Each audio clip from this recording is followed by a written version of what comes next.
I have discussed the fine lady that is the subject of this piece of content before at the end of the video, High Caliber Babes. It's time for Roberta's blood trail following the mistress of death herself.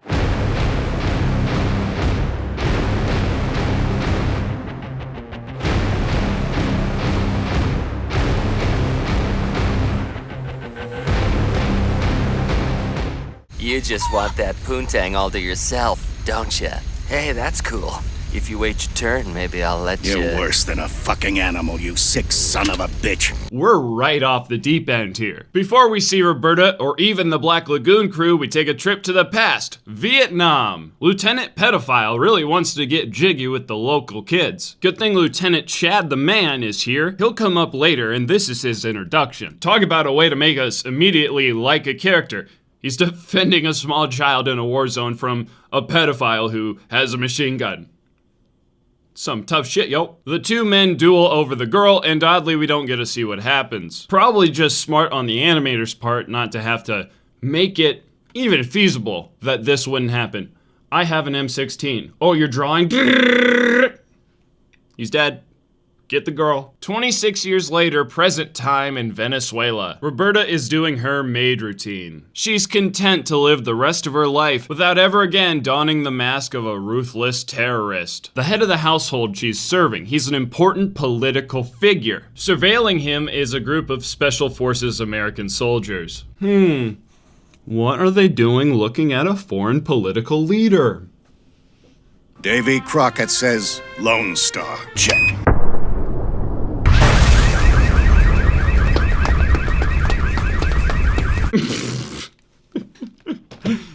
Davy Crockett says, Lone Star? I'm a purebred American through and through. I love my country and won't apologize for this transaction of shrapnel. Unless Roberta asked for it. Like if she showed up. If I am to burn in hell, then so be it. Well, konnichiwa. Down with America. Finally, after that, we get to see what the Black Lagoon crew are up to. They're ruffling up some money from people who owe it. And this guy happens to run a Russian roulette scheme. I guess that's booming these days. This isn't the best place to talk. It's a bit noisy here, but maybe we can... Oh, sounds like the game just ended. All right, not a physics genius by any means, but he was pointing the gun this way. There's like 12 people over here. One or two of them are having a bad night tonight. Later in the evening, the crew are informed they should be expecting a special visitor. And it sure does sound like Roberta. But it's not. It is not Roberta. It's a mini Roberta. Is this that maid? No, man. But fuck, are we ever lucky. This kid is heavy. Aww. She's so adorable. Okay.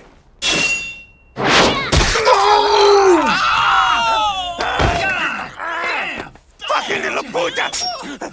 She stabbed me in the cojones! How are you awake? Alive? Men should just die immediately if that happens. This little monster hails from the same family Roberta does, and she's looking for our crew. And in typical Roberta fashion, 30 or so people had to die to get that trivial task done.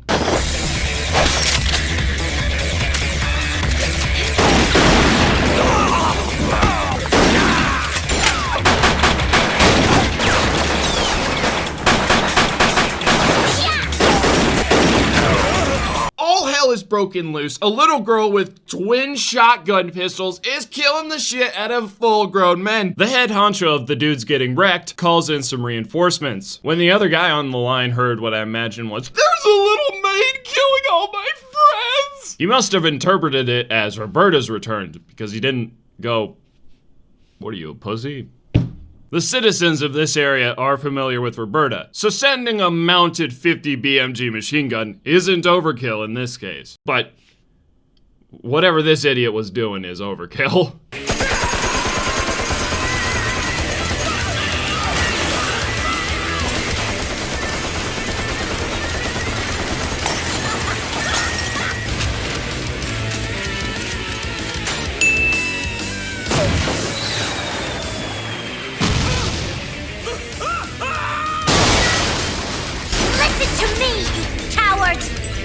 Your friends out there really don't care about you. Whoever she's talking to is like, Is she saying something? The head honcho from before stands up to try to get a kill shot on the little maid. But since Revy is like, that was the greatest thing I've ever experienced, I'm taking her with me, he has to run off. Crazy bitches!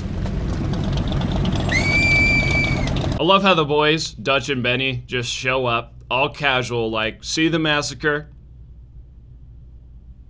Well, you guys need a ride in there? After picking up Rock, Revy, and Revy's new best friend, the crew are heading to wherever the little maid wanted them to go, which happens to be where the boy, newly appointed as the head of Roberta's family, is. There's also this guy wearing sunglasses inside and at night, but he looks cool, so whatever. Here's a sweeping generalization of what's going on.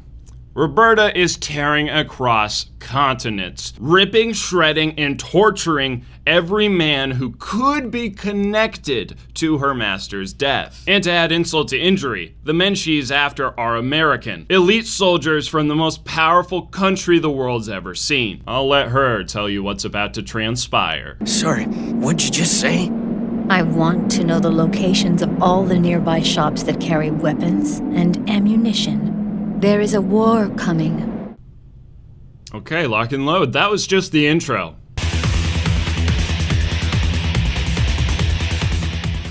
She's about to jump into a cage match with the USA, and she's not getting out alive. Here's the plan, muchachos. Stop the goddamn maid before she starts World War III in Roanapur. Roanapur is the city they're in. Our poor protagonist, Rock, is seriously not loving this situation. It'll be mostly up to him to go on a maid scavenger hunt. He empathizes with the boy who loves Roberta, and nobody else is stupid enough to try. Here's Dutch summing up why it's a bad idea. Open the door where she's been hiding, and that cat will leap out and tear you a new asshole. Wow, thanks, Dutch. Really inspiring confidence in the troops. Rock spends the whole evening trying to figure out how to find this maid, cracking brewskis and ripping cigs the entire way through. Meanwhile, Revy's doing her usual helpful activities, getting drunk as hell with the nun she hates more than anybody else on the planet and is also her best friend. Full house, you slut. I just won me $300, for fuck's sake! That's it, you thought they were gonna talk about something important? Not really. Rock's fucking dead by now. The man does not exist, okay? So I decided, oh shit, buddy, I gotta dig a little deeper. This just might work. Finding Roberta in Roanapur is not gonna happen, but I could tell you what she's up to. The next evening, we see she's in some sort of bunker, and that's not the only thing we notice. Apparently, she went to the local pharmacy and asked for one of everything, which may or may not be the reason she's hearing voices in her head. And to You probably shouldn't take any more of those pills. Shut up! Shut up! Hey, Jesus H. Christ, wait a minute, don't shoot! That would have been such a great comic relief. Shut up, boom! Oh, he brought me clothes. The following morning, we meet the fabled Americans Roberta is targeting.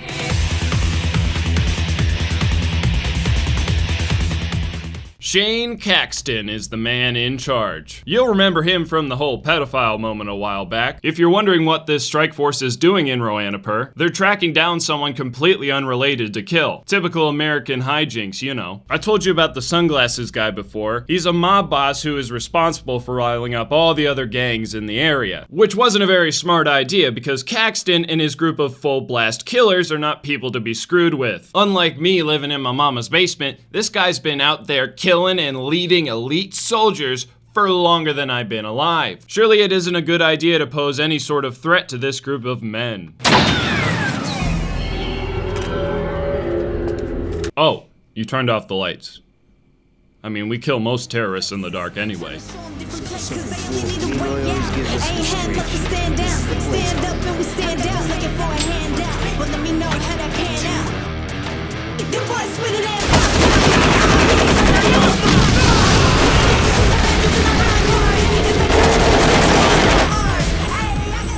I'm gonna blow the claymores. Holy fuck, who's blowing shit up? Maybe they had no idea what they were doing. But that is the worst possible door to knock on without knowing what's on the other side. The Americans make their way to the rooftop, leaving those pitiful gangsters in the dust below. Which is to be expected. The gangsters were never gonna pose a threat to these Spec Ops boys, but all that noise they were making, alerted the hound that the hunt is on.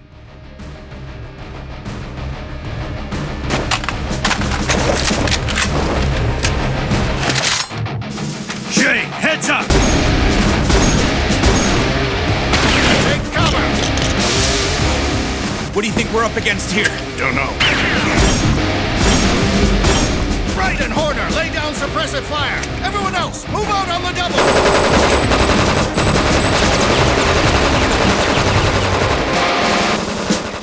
I respect the fact that my girl Roberta here can wield a Barrett with a grenade launcher attached to it with one hand. That's gotta be around 50 to 60 pounds. Pretty sure nobody on the planet can do that. But at the same time, why did she stand up on the top of a roof and then hip fire with it? She didn't hit a goddamn thing, and there was like 0 chance she could have. Whatever, she's on 7,000 milligrams of amphetamines, there's bound to be some hiccups. The Americans quickly return fire on Roberta's location, keeping her totally pinned down till she decides to make use of the grenade launcher. At just the perfect time, right about now, the Black Lagoon crew shows up. And also another set of soldiers looking to join this situation. Rock's got some sort of plan, so he stays in the car while Revy, Mini-Maid, and Young Master split off. And they also brought these 3 side characters, who I'll introduce if they do something cool. Okay, we're caught up now, back to the party. Now, cross over!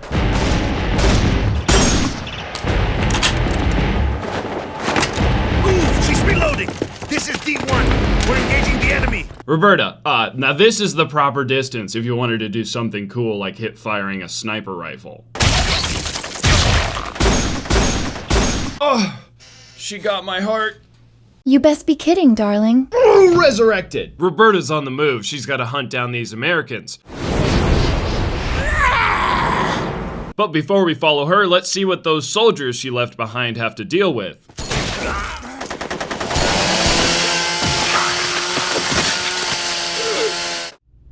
I'm sorry I didn't introduce you. That's Sawyer. She's cute, I guess. Anywho, our boys are still under assault. Why am I getting the feeling she's got this all figured out and we're being played like a bunch of fucking newbies? Roberta stays on their trail well after dusk, but the soldiers stay ahead. Not a single one of them lost as of this moment. They've eluded her well for now, but you can't stay hidden from the hound forever. Yeah, she's kind of got a ferocious spirit about her, but why do they call her the hound? Is it just because Roberta happens to be good at tracking people down? No, it's pretty literal.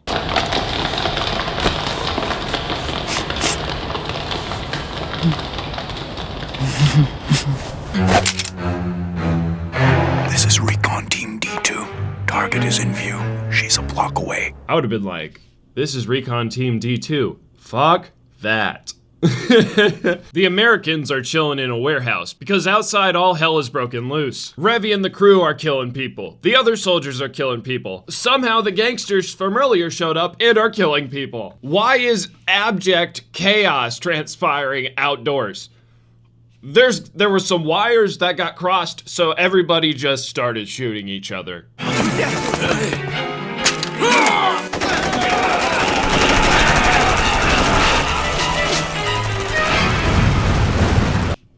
Keep up the good work, guys. Amidst the bloodshed, Mini-Maid and Young Master split up from the group, which was dumb. We're moving to support D2. We're entering the area now. Nobody move! That's not how a Mexican standoff works, Mini-Maid. But anyway, the soldiers rightly don't shoot the shit out of a bunch of kids. They go, okay, just piss off somewhere. And because it appears Mini-Maid has spaghetti for brains, she tells the Young Master to leave her side. Don't you love how that doesn't make sense? After running off, we see the one moment where if the Young Master had his eyes open, he could have stopped every death after this. It's not her. It's the enemy. Not only just opening his eyes to peek over, but if he just listened, its heels clacking against the ground. Roberta, who's probably still lost in the sauce, let's be real, has got a beat on the Americans, but she has to deal with the other soldiers first, some of whom just entered her building. The young master, deciding it's about time to be useful, notices pills on the ground, confirming my lost in the sauce comment. Roberta performs something completely preposterous with a metal coat hanger, while the young master tries to figure out who's been studying for exams. I'm keeping track of the young master and Roberta right now because they're about to meet up in a way that's gonna scar us all. We don't get to see how it went down, but this is what she did with that coat hanger, by the way. Did you find anything? Lopez! What's wrong?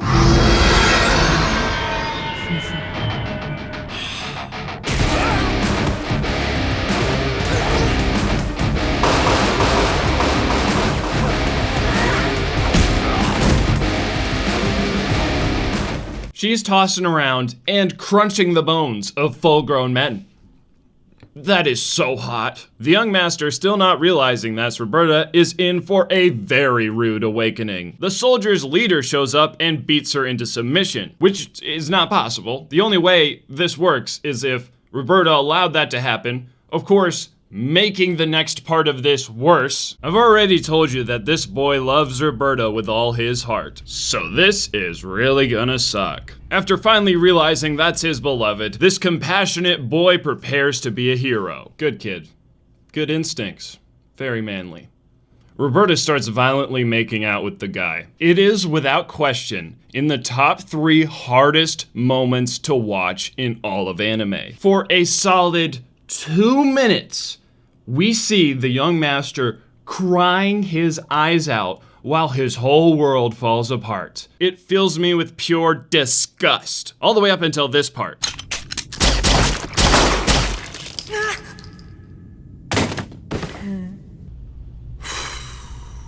You'd think the boy would come out immediately and go, "Thank God, Roberta, you didn't sleep with that man." But instead, he takes his sweet time and watches Roberta torture this poor bastard that's about to die.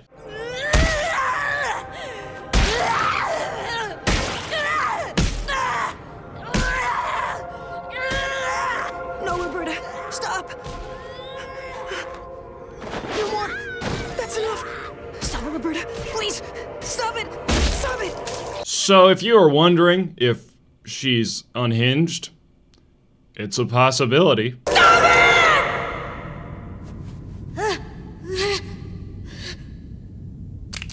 Funnily enough, the boy's reaction to witnessing that is very realistic. His system just shuts off. Oh, dear God.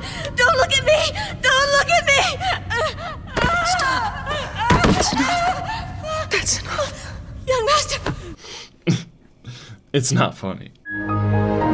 In a moment of sanity, you will not see Roberta in ever again. She pleads with the young master to be okay. Then, the voice in her head returns, we get a whole sad backstory about who the voice is that I don't care about, and then she assumes the young master is a hallucination. Shit, kid, the Grim Reaper really came knocking for you early. He's dead. Just kidding. Red, white, and blue, you crazy hoe. It's not really here.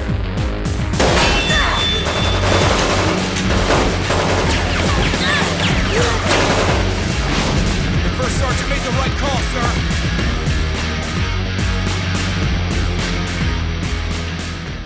Listen up, men. The situation has changed.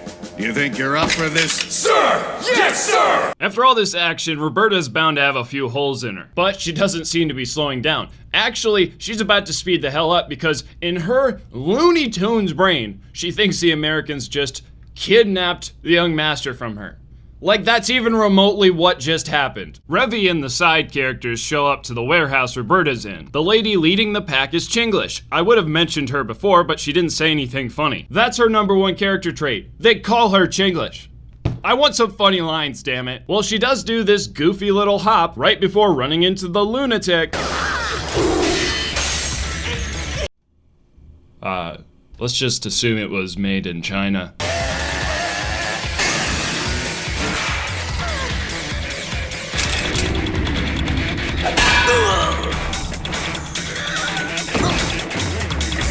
You see why I didn't want to mention these buffoons? What were they doing? The little maid comes into the picture and reckons she can talk some sense into Roberta. Too bad her eyes are open, the lights might be on, but nobody's home. Did you find a newspaper when you tidied up? The master was in the lounge looking for it. It looks like rain. I'm gonna fetch the young master in from the fields before he gets wet. Running parallel to that going on, the young master wakes up to find himself with the Americans. They try their best to calm the boy down. Caxton gives him an inspiring speech about how he's safe now, we're the good guys. Arguably, that's true. Unfortunately, you killed his father, Caxton. Oh, hey, look, a convenient revolver in a trash can. LG, tell Bravo and Charlie we're changing the rendezvous point. Yes, sir. Hey! Drop it! The fuck? Let me for a moment please nerd out on you with how great that little clip was. It looks like Caxton had been watching the boy the entire time, even before he raised the gun. He didn't react, didn't bother turning around. Similar to the guy on his left who, upon seeing the young master, just kind of stares at him. Now that's weird, isn't it? Why would they do nothing? That's a gun. The most likely conclusion is, with all the firearm experience they've been accruing over the years, and just general experience with new shooters, that kid wasn't gonna hit anything. That looks like a Nambu M60 with a shortened barrel. It fires a .38 special, a round very similar to the .357 Magnum. It had a better chance of exploding in his hand than him hitting anybody is what I'm trying to say. Caxton wants to know why this kid tried to shoot him, and the young master tells him exactly what we already know. Caxton gets it. He's like, oh, so that's what he was doing. All right, use this. Here, kid. You've earned the right to take revenge on me. The young master ponders, has a whole flashback, but it doesn't really matter what he chooses because there's some interruptions to the conversation. Mainly Russians and Roberta. I'm picking up a lot of strange radio chatter, sir. It's in Russian. Russian. She's right above you. Better act fast.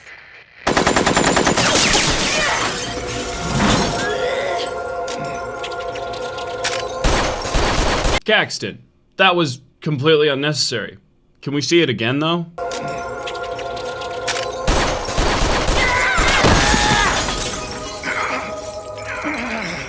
I've been hunting you a long time. You better keep running, little foxy. That was an oddly seductive way of threatening someone. After getting a little too close for comfort with Caxton, the friendly Russians chase Roberta off. And in an even friendlier display, there's hundreds of quote-unquote Soviet soldiers providing the Americans safe transport. I would complain that there's a stop in the action because of you goons, but I don't want to make Bao like I'm mad. I've had it!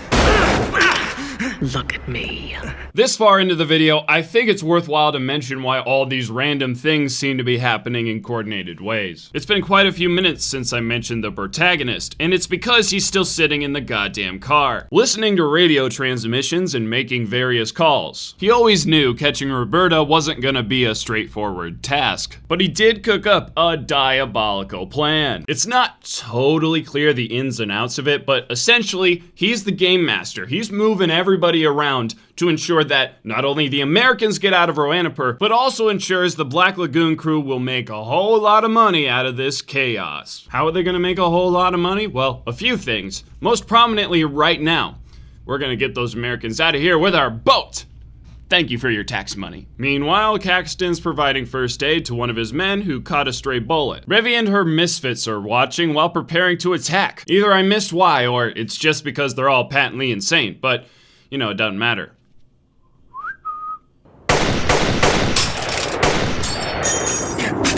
I need these arms for work and you shot both of them! I have a message from the captain.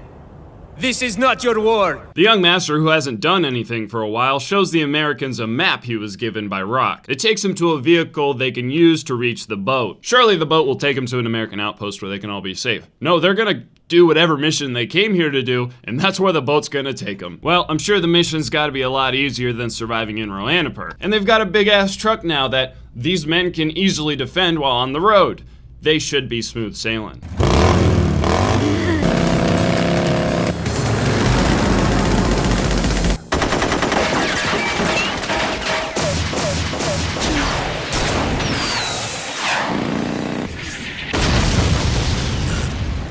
Okay, but I like it. This time I'm mad.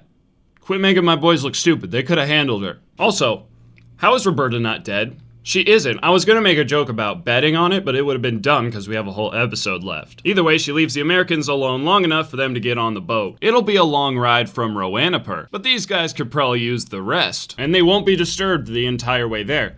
Do you want to know how I know that? Because whatever third world version of the TSA let Roberta get on a plane so she can go meet him. Although now that I think about it, she does bring all her weapons, which is just a bit too unreasonable for me to believe.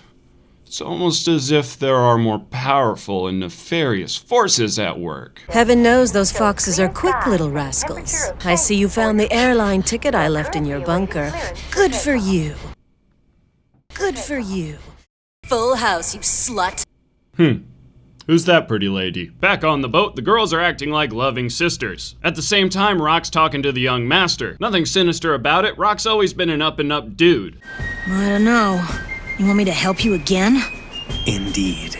What happened to you, Rock? You can't look at a kid like that. Last episode.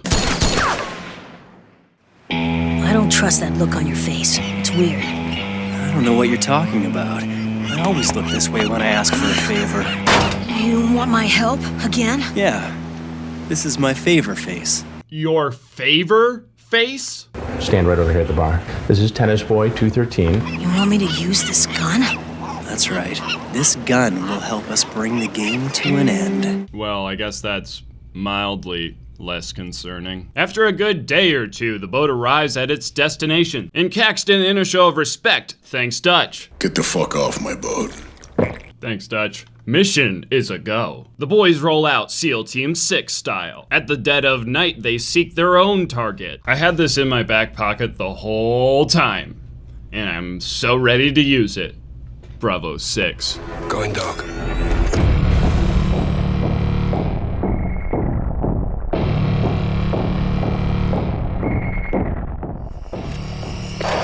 Echo to Alpha. We've reached the enemy line. All clear.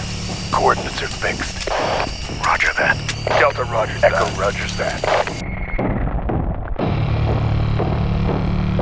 Major! This is Delta. We've got strange objects in front of the village. Describe. Rods. There are numerous 30-inch metal rods on the path.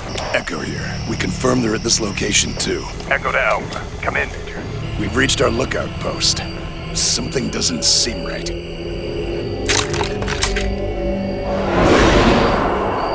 It's Package Romeo. I suppose Roberta showed up just to finish their job, so everybody could focus on the battle that's about to ensue. Kidnapping a poor man, she runs off into the jungle before proceeding to use the man as a human shield and doing this. Jesus. What was the purpose of that? Caxton has each squad start fanning out and searching for Roberta. It appears there's nothing but advantage for our boys. Everything from body armor, night vision, automatic weapons, and that's before even mentioning Roberta's downgrade in weaponry to the Revolutionary War. It doesn't take long at all to find Roberta and her muskets. Of course, it would have been nice if they found her before these two knuckleheads were right below her.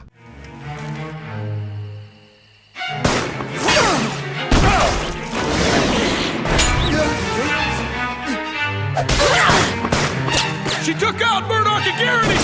This is Sniper Unit 2. We lost the target. She just killed two of our boys with a couple flintlock pistols and her heels. Well, clearly nothing from 1777 is going to make it through modern body armor. So Caxton tells the squads to put on ballistic face shields, while also saying, in a much more serious way granted, move in on that hoe. A squad finds the earless guy from earlier and enough C4 to blast them all to heaven. They notice this is clearly a trap, and they're gonna walk away. I mean, come on, Roberta, you gotta do better than that. Team Echo, pull back now! Lieutenant Gardner, there's something over there! What? The shot penetrated his vest. Package Romeo is using flechette round! She's firing those rods with a musket! Jesus Christ, she's hunting us with a goddamn museum piece. That doesn't make any sense. Setting aside the obvious questions we have, Roberta sets the entire jungle up as a kill box. The soldiers inside have to look out for her and where they step, as she left them a few presents in the form of tripwires. The team's sniper and a support gunner rush off from Caxton. The idea is pretty simple: get Overwatch, find Roberta. But sometimes life deals you that Uno reverse. Sniper team, be careful. She's still headed your way. Shit!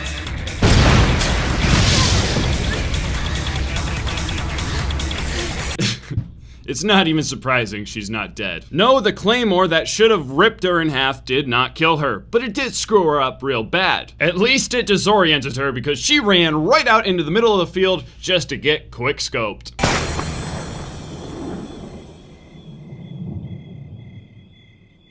I aimed for her leg because I didn't want to kill her, and she got up and kept running. Nice try. Why? Why did you do that? Because of your fruitless generosity, the lunacy-filled bimbo can still go tally-ho all over you. Roberta is showing signs of wear and tear though, but like any good bloodhound, the hunt isn't over until it's over, even with a few bruises.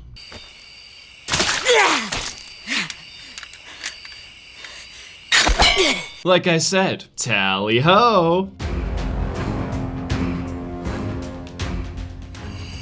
Listen, once Team Alpha gets here and can provide cover, we're gonna get the hell out. We just have to hang on till then. Oh, shit. Oh, fuck these! Come on, you bitch!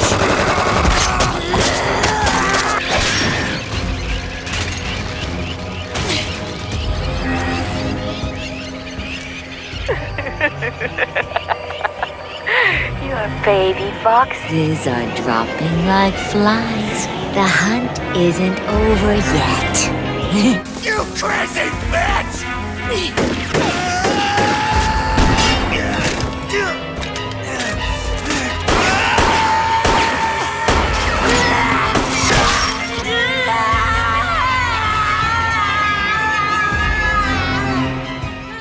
Ladies and gentlemen, we're almost there. After having 5 or so 308-sized holes implanted in her torso, Roberta can hardly stay awake. Something perks her up though, a call over the radio she took earlier. It's the young master, and he's gonna tell her where to find him. That's probably the ballsiest thing we've seen all video. Either because of her deeply ingrained loyalty or some complete lunatic reason, Roberta stumbles out into an open field where the young master meets her. He's joined by Mini-Maid and an unarmed Caxton. I get it, we've watched her brutalize a lot of people, but this next part should tug on your heartstrings regardless. Master Garcia, I can't tell if you're really here or not here anymore. Time is so hazy now. I can hear the dead. They speak to me day and night. Her grasp on reality is tenuous. She's right there on the brink of death, and the young master is about to do something really gangster. Who is this for? All this time, I never cared about revenge. Those sinners killed your father! They broke your heart! They destroyed everything important to me!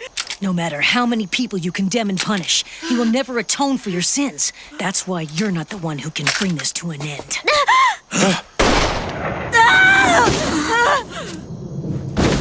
Thanks for taking one for the team, Caxton. Now Roberta's losing her shit. In her mind, the young master represents pure innocence, and he just capped a fool. Immediately, again, she's like, this is a hallucination, I must shoot it. But the boy has grown. He's not gonna shut down in stressful situations anymore. No, your turn. You aren't the young master, you're the enemy! I realized that words wouldn't be enough to change your mind. Young master! Now let's finish this never-ending dance of death. Let's bring these miserable stories of revenge to an end. Roberta, are you ready?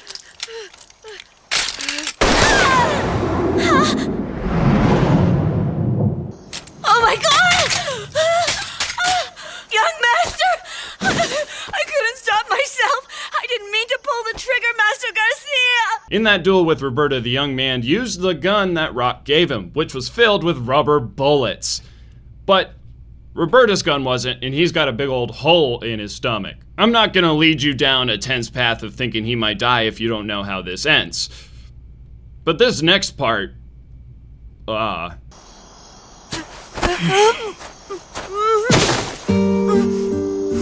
he'll be fine. You made it. It's finally over, Roberta. Master Garcia. Just stick some gauze in that hole, he'll be okay. While adding more blood to the maid uniform, the young master is able to convince Roberta not to kill any more soldiers, officially completing Roberta's blood trail. During the credits, we get to see the young master and what became of Roberta. He's wheeling her out of what I imagine is a care facility, missing an arm, a leg, an eye, and a few fingers on her one remaining hand. But none of that's worthwhile to notice, because Caxton's gonna let her off the hook, and Roberta can finally feel peace and a happy ending. Oh, guys, if you made it this far, first of all, that's very impressive. Thank you. I really appreciate it. Making this, along with another very big project, killed me. I'm exhausted. Thank you so much for watching. I've been your American Otaku. This, of course, has been my co-host, 02, and I'll catch you next time.